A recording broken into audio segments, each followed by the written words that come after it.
اللہ جل مجدہ الکریم کے کرم کی بدولت جمعۃ المبارک کی یہ بابرکت ساعتیں اللہ رب العزت نے ہمیں عطا فرمائی ہیں۔ مالک کائنات ہم سب کو جمعۃ المبارک کی ڈھیروں برکتیں حاصل کرنے کی توفیق عطا فرمائے۔ پچھلے جمعۃ المبارک میں جس موضوع پر ہم نے سنا تھا وہ یہ تھا کہ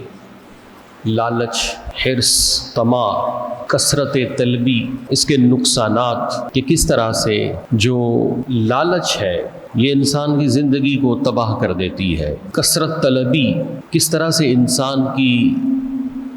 زندگی میں زہر گھول دیتی ہے۔ نبی کریم رؤوف الرحیم صلی اللہ علیہ وسلم کی تعلیمات، قرآن کریم فرقان حمید میں اللہ رب العزت کے فرمودات ایک مسلمان کے لیے واضح ہدایت دیتے ہیں کہ وہ کس طرح سے اپنی زندگی میں طلب کے معاملے کو اعتدال میں رکھے۔ دیکھیے، دین اسلام انسان میں موجود جو فطرتی جذبات ہیں ان کو کسی طور پر بھی کچلنے کے لیے تیار نہیں ہے، کیونکہ انسانی جسم کا ایک ایک حصہ جس طرح اہم ہے، اسی طرح انسانی طبیعت کے جتنے بھی احساسات ہیں وہ سارے کے سارے اللہ تبارک و تعالی نے ایک عظیم حکمت کے نتیجے میں اس میں جمع کیے ہیں۔ ایک انگلی پر اگر زخم آ جاتا ہے تو یہ زخم روزمرہ جب بندہ کام کرتا ہے تو اس وقت انگلی کہاں کہاں لگتی ہے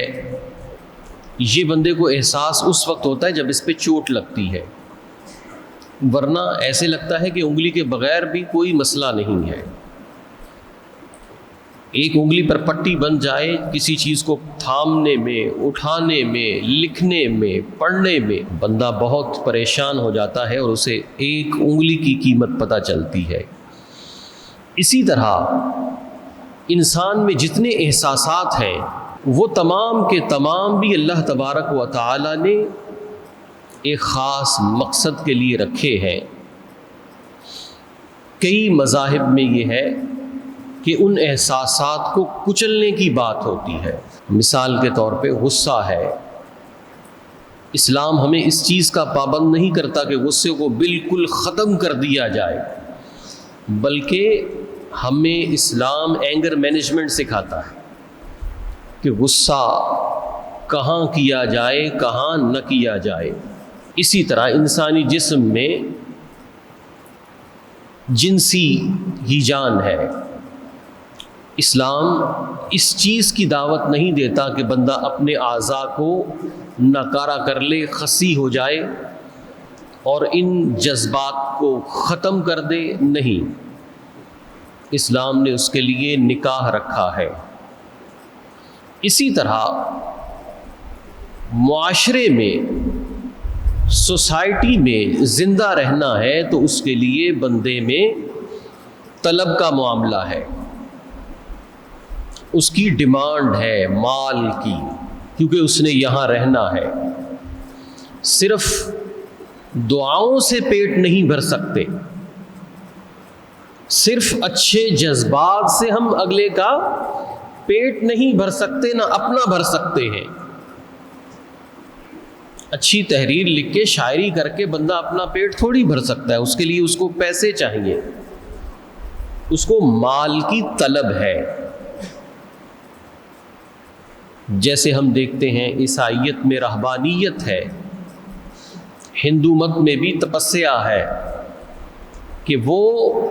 کمانے کو اپنے اوپر حرام کر لیتے ہیں کہ ہم نے کمانا نہیں ہے، کچھ بھی ترک دنیا کر دی، دنیا کو ترک کر دیا، ہم نے کمانا نہیں ہے، رہبانیت کی طرف چلے گئے۔ سادھو لوگوں سے مانگتا ہے، دیگر مذاہب میں جو بھی اس طرح کی فیلڈ میں جاتا ہے وہ لوگوں سے مانگ کر گزارا کر لیتا ہے، لیکن اسلام میں یہ کھاتا کلوز ہے۔ کسی نے اگر کھولا ہے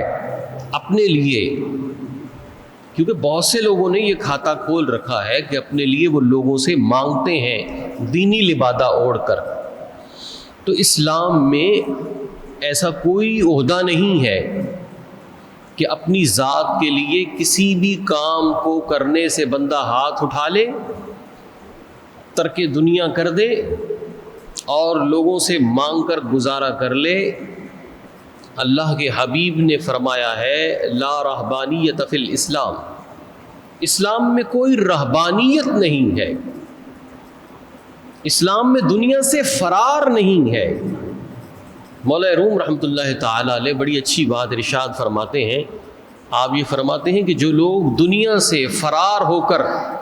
یہ چاہتے ہیں کہ روحانی مراتب حاصل کر لیں، ان کی مثال ایسے ہے کہ جیسے کوئی فوجی جنگ کرنے سے فرار ہو جائے اور چاہے کہ مجھے تمغے لگتے رہیں۔ تو اس دنیا میں رہ کر جب حلال اور حرام بندے کے سامنے ہے اور اس میں وہ حلال کا انتخاب کرتا ہے تو یہ وہ میدان عمل میں ہے۔ ایک الگ تھلگ کوٹھڑی میں بیٹھ گیا بندہ اور لوگ ہی اس کی کفالت کریں تو وہ کسی طور پر بھی جو ہے وہ دین کی راہ پر نہیں ہے، بلکہ وہ دنیا سے مفرور ہے۔ دین کا میدان یہی دنیا ہے، تو اس لیے طلب انسان کے اندر ہے، تو اس کی جو ڈیمانڈ ہے، جو طلب کی قوت ہے،